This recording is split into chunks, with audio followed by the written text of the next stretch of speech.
사도행전 5장 12절에서 16절 말씀입니다.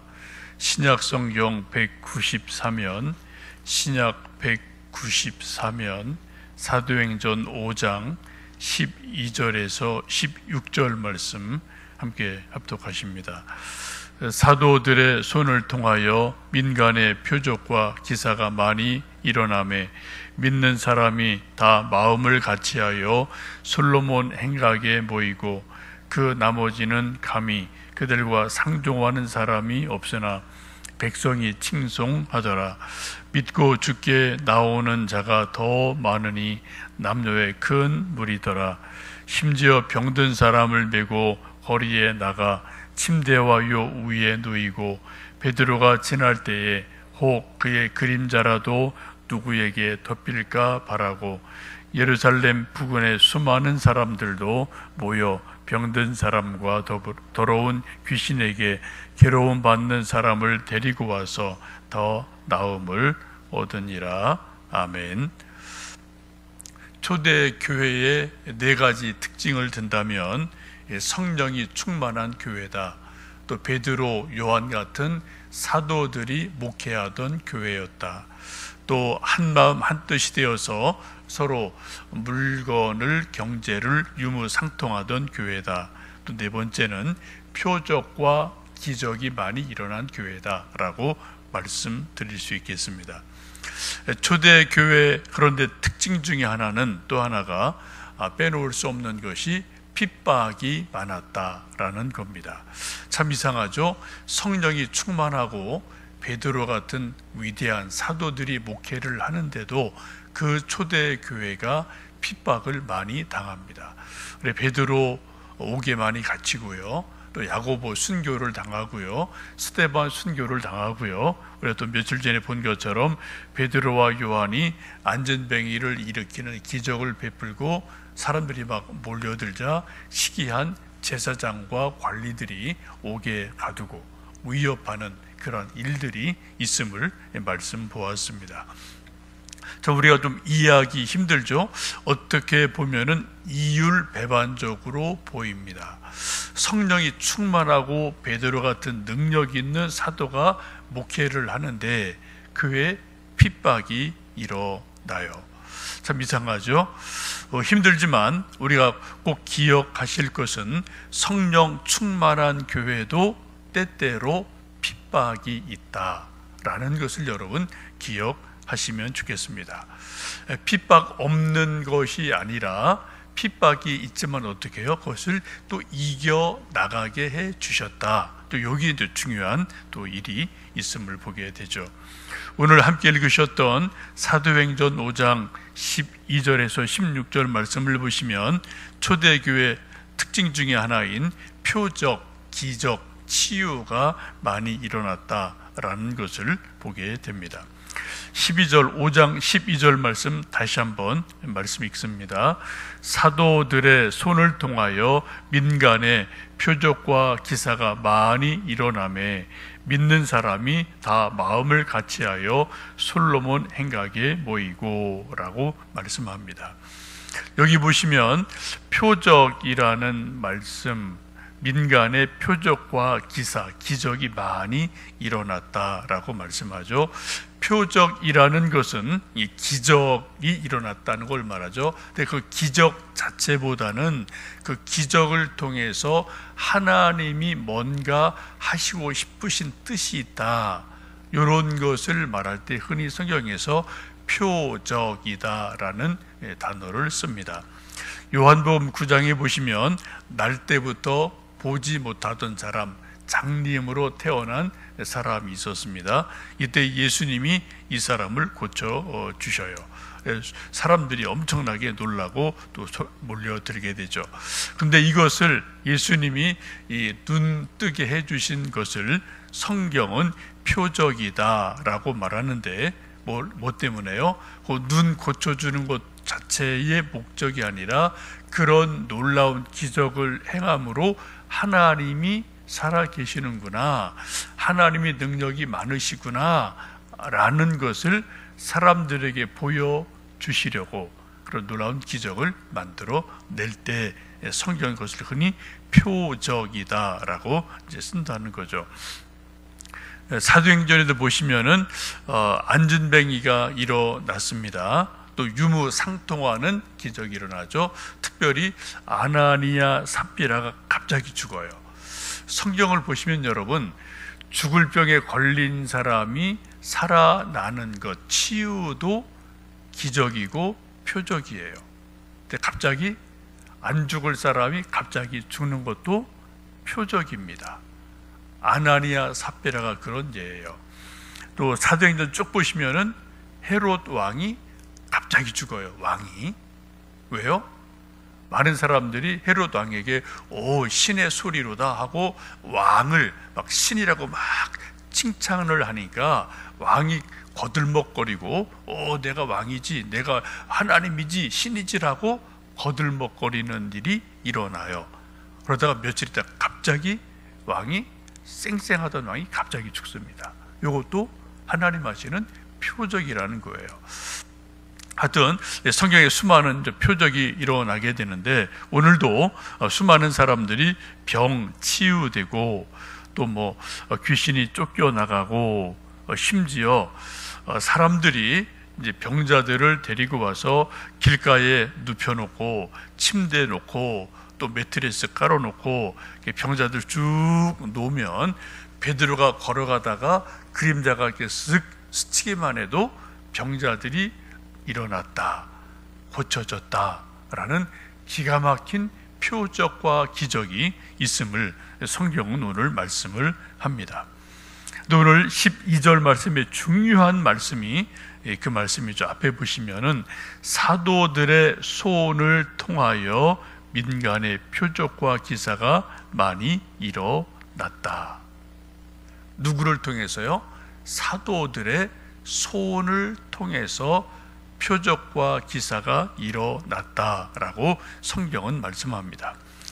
성경을 보시면 하나님 일하시는 방법은 수백 가지죠. 우리가 다 뭐 알 수 없는 일들이 너무 많습니다. 근데 크게 세 가지로 보시면 돼요.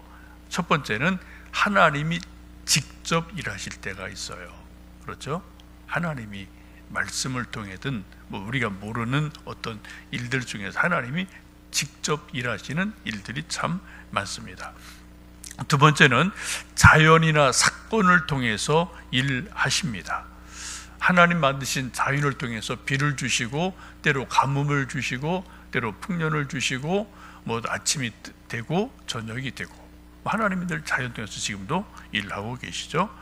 또 어떤 우리가 일어나는 이런 크고 작은 사건들 통해서 우리가 또 하나님 일하심을 봅니다. 요즘 코로나 때문에 우리 모두 고통을 당하고, 또 새벽 기도 올 때도 뭐 마스크를 해야 되고, 또 버스 타거나 전철 타면 또 마스크 안 하면은 못하게 하고, 하여튼 여러 가지 불편한 게 참 많습니다.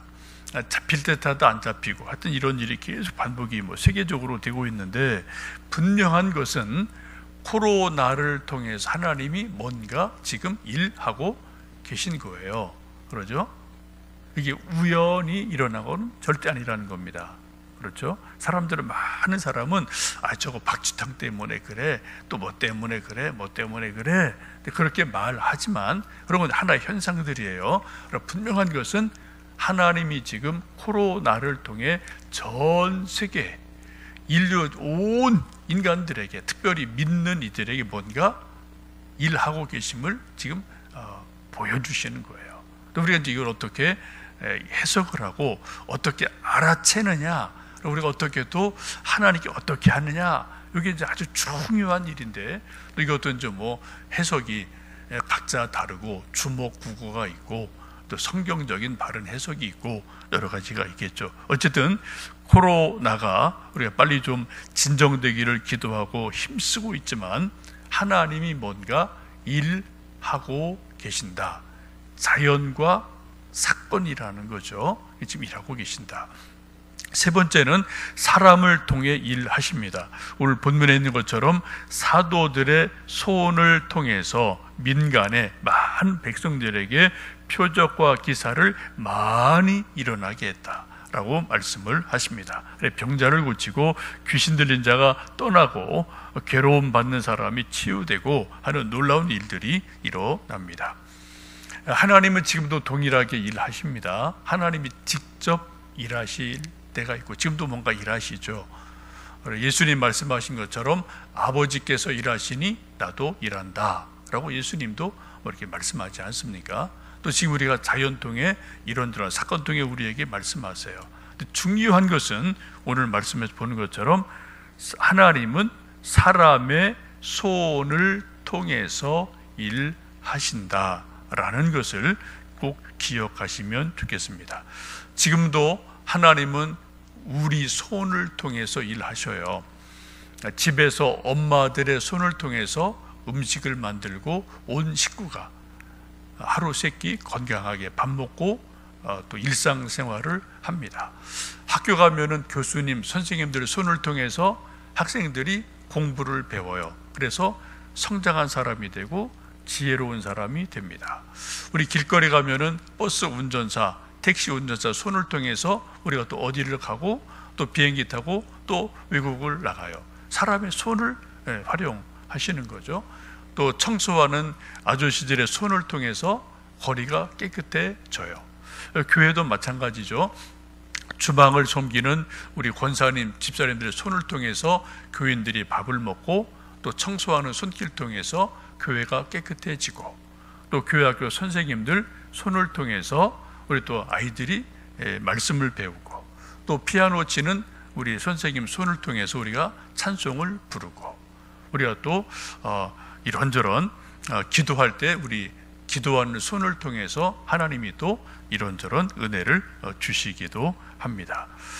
여러분, 하나님께서 지금도 오늘 말씀처럼 사도들의 손을 통해서 일하셨다라는 말씀을 꼭 기억하시고요. 하나님, 내 손을 통해서 하나님 일하도록 내 손 붙들어 주세요. 내 손 사용해 주세요. 내 손을 주님께 드립니다. 그런 기도를 오늘도 하시면 좋겠습니다. 아까 우리 찬송 불렀던 213장 1절 가사가 나의 생명들이니 주여 받아 주셔서, 2절 가사를 보시면 손과 발을 드리니 주여 받아 주셔서 주의 일을 또 민첩하게 해 주세요 라는 찬송 가사가 있죠. 손과 발을 드리니 하나님 우리 손과 발을 사용해 주세요 라고 찬송합니다. 오늘 기도할 때 좀 이 기도를 하시면 좋겠습니다. 사도들의 손을 통해서 수많은 표적 기사가 일어나서 믿는 사람이 많아졌어요. 이 사람들이 어디에요? 솔로몬 행각이라는 곳에 모여서 또 말씀을 배우고 서로 성도 교제를 하는 일이 일어납니다. 그래서 이제 믿는 사람은 점점점 많아지고 또 그 중에 안 믿는 사람도 있어요. 13절 보시면 그 나머지는 안 믿는 사람들이죠. 감히 그들과 상종하는 사람이 없으나 백성이 칭송하더라 라고 말씀합니다. 사도 베드로 때도 여러분 예루살렘 시민 100% 다 믿은 게 아닙니다. 그때도 어때요? 믿는 사람이 있었고 안 믿는 사람이 있고 반대하는 사람이 있어요. 예수님 계실 때도 예수님 말씀 듣고 믿은 사람이 있고 안 믿은 사람도 많아요. 또 예수님 욕한 사람도 많아요. 예수님 심지어 십자가 못 박아 죽인 사람도 많습니다. 그렇죠? 이게 참 이게 묘한 거예요. 그래서 믿는 것 자체가 여러분 큰 은혜입니다. 믿어지는 게 큰 은혜예요. 그렇죠. 하나님 말씀이 믿어지고 성경이 믿어지고 또 하나님 은혜가 믿어지는 것, 이것이 큰 은혜임을 보게 됩니다. 어쨌든 믿지 않는 사람도 많았는데 그들은 어때요? 상종하지 않았어요. 서로가 이게 확 다른 거예요. 믿는 팀, 안 믿는 팀, 확 갈라지죠. 그런데 안 믿는 사람들도 어떻게 했어요? 백성들이 칭송했다라고 말씀합니다. 이게 중요한 거죠.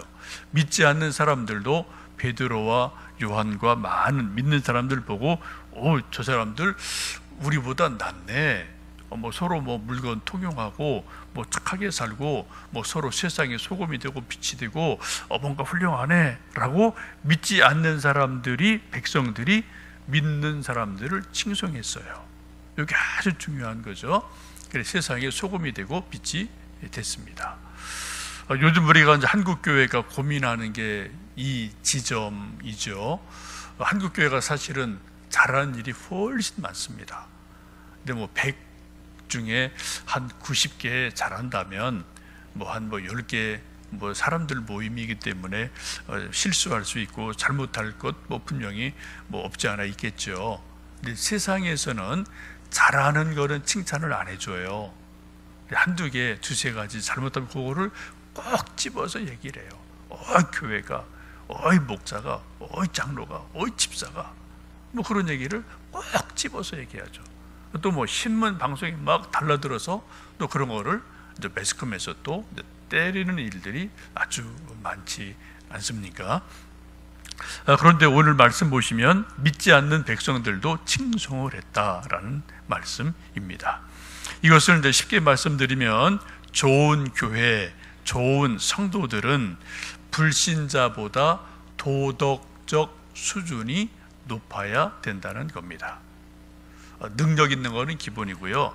구원받은 것은 기본이고요. 세상을 살아갈 때 어떻게 해요? 도덕적으로 믿지 않는 사람보다 한 수 위가 돼야 돼요. 그죠? 비슷하면 안 되고요. 한 수 낮으면 안 되죠. 더 한 수는, 최소 한 수는 높아야 된다. 그래서 저 사람은 나보다 뭔가 좀 난 부분이 있네 라는 것이 있을 때 칭송을 받게 됩니다. 그래서 세상에 소금이 되고 빛이 됩니다. 반대로 믿는 사람이 교회가 세상의 도덕적인 수준보다 수준이 낮다. 그러면 이제 매 맞는 거예요. 욕 먹는 겁니다. 그렇죠? 그래서 뭐 믿는 사람들이 뭐 저래, 교회가 뭐 저래, 뭐 하여튼 그런 말들을 우리가 듣지 않겠습니까? 그래서 우리가 뭐예요? 손해 볼 때 손해 보여야 되고, 또 우리가 또 욕 먹을 때 참아야 되고, 덕을 베풀어야 되고, 또 사랑으로 또 안아줄 일이 있는 거고, 이렇게 되는 거예요. 똑같이 뭐 갚는 거로 나가면 우리가 절대로 도덕적으로 더 나을 수 없고요. 빛이 될 수가 없지 않겠습니까? 어쨌든 초대교회는 칭송을 받았다라고 말씀을 합니다. 우리도 좀 그런 교회가 되고 성도가 되도록 우리가 또 매일매일 힘을 쓰면 좋겠어요. 15절 16절 보시면 심지어 병든 사람을 메고 거리에 오고 이렇게 누워 놓으면은 베드로가 지나갈 때 그림자라도 스치면 또 치유가 되는 놀라운 기적이 일어납니다. 소위 뭐 그림자 치유라고 이름을 붙일 수 있겠죠. 베드로의 그림자가 쓱 지나가도 병든 사람이 벌떡벌떡 일어나는 놀라운 일을 초대교회 하나님이 사도들의 손을 통해서 일으켜 주셨습니다. 여러분, 우리 교회도 뭐 이런 일들이 있으면 참 좋겠죠, 그죠? 여러분 기도하다가 기도응답이 되고요, 또 병든 사람이 치유가 되고요, 우리 가정의 문제가 해결이 되고요, 경제 문제, 아들 딸들 믿음 없는 사람이 믿음의 사람이 되고, 낙심한 아들 딸이 또 일어나서 하나님 꿈 향해서 달려나가고, 그런 일들이 있기를 축복합니다. 오늘 말씀 중에 중요한 것은 뭐예요? 사도들의 손을 통해서 하나님 일하셨다. 오늘도 하나님은 저의 손을 통해서, 여러분의 손을 통해서 뭔가 하나님의 일을 행하십니다. 기도할 때 손과 발을 드리니 주여 받아 주셔서 나를 복음의 도구로, 우리 가정을 살리는 도구로, 아들 딸을 살리는 도구로, 복음을 전하는 손발로 써 주십시오. 기도하고 귀하게 쓰임 받는 은혜가 있기를 축복합니다. 기도하겠습니다.